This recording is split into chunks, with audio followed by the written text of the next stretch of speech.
ওরা তোষক বিছাইছে, তোষকে 1200 টাকা চাচ্ছে। মানে ওরা জায়গা দিবে, তোষক দিবে, তোষকে 1200 টাকা দিতে হবে। মানে বেড নিতে, তোষক নিতে হইলে 1200 টাকা দিতে হবে। আমাদের ভাড়া হয়েছে 400 টাকা, তোষকের ভাড়া 1200 টাকা। আমাদের অভিযোগ হয়েছে তোষকে 400 টাকা কিসের? 400 টাকা আমরা কিসের ফি দিতে আসি ওদের? 400 টাকা কিসের জন্য নিতে আসে ওরা? আমাদের তো টিকিট দুইটা 800 টাকা, ঠিক আছে, কিন্তু 400 টাকা কিসের? আর সিঙ্গেল বেড নিতে হইলে 700 টাকা দিতে হবে। সিঙ্গেল একটা তোষক নিতে হলে 700 টাকা দিতে হবে। ডেকের যে ভাড়াগুনা আছে 450 টাকা, এখান থেকে ভাসানচর বা বরিশাল হচ্ছে 400 টাকা করে, সে অনুযায়ী থেকে তারা বেশি রাখতে আছে। ডেকের ভাড়া 400 টাকা, আরো তারা এক্সট্রা 100 টাকা 200 টাকা যার কাছ থেকে যেরকম বেশি রাখতে আছে।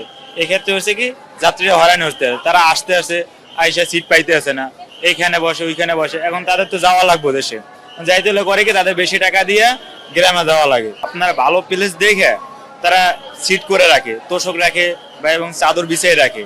তখন করে কি আপনার সাধারণ পাবলিক এখন জায়গায় পাই না, করবো কি? এখন তারা এসে বলে ভাই সিট আছে, লাগবো কিনা, এরকম ভাবে তাদেরকে অফার দেয় ভাই এই কয় টাকা এই কয় টাকা।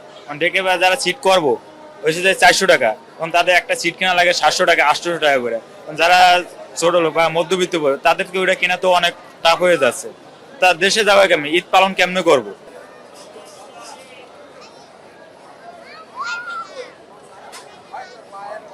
মূলত ভাড়া হচ্ছে 350 টাকা। ওনারা হচ্ছে যারা স্টাফ আছে লঞ্চে, ওনারা হচ্ছে নিজেরা বিছানা করে রাখে, ডেকের উপরে বিছানা করে সেটাকে মানে সাধারণ যে পাবলিক আছে যারা লঞ্চ যাত্রী তাদের কাছে উচ্চ দামে ওটা বিক্রি করে আর কি। সেক্ষেত্রে যাত্রীরা অনেক হয়রান হইতেছে। এখানে প্রায় লঞ্চে এটা কার কোনটা উল্লেখ করব, আপনি লঞ্চে দেখবেন যে কোনো যাত্রীর কাছে জিজ্ঞাসা করবেন, সব যাত্রীরা মানে একই উত্তর দেবে যে আমাদের থেকে এক্সট্রা চার্জ নিচ্ছে, আমরা এই জায়গাটা নিচ্ছি, এই জায়গাটা আমাদের ভাড়া থেকে আরো বেশি দ্বিগুণ দিয়ে আমাদের এই জায়গাটা কিনতে হচ্ছে।